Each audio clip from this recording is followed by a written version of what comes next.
อ่านคำเตือนด้วยเฮียชีวิตมหายานิยามไอ้เด็กเจ๊เจ๊ไอ้เต้ไอ้เหี้ยเจ็บเต้าไอ้เต้ยาเต้ ยืมปืนยางแล้ว ยาเลยเฮ้ยย่างประหารชีวิตหัวมึงตื่นเฮ้ยไอ้หัวไอ้เจ๊ไอ้เจ๊แต่ทุกคนโดนไอ้ถูกด่าอยู่เว้ยเรื่องว่าจริงจะเอายางกันไม่เอายางใจเลยสาปานชีวิตไป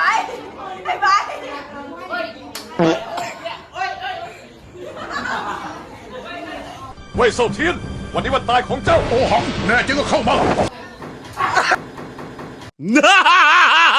ไม่ได้แดกกูหรอก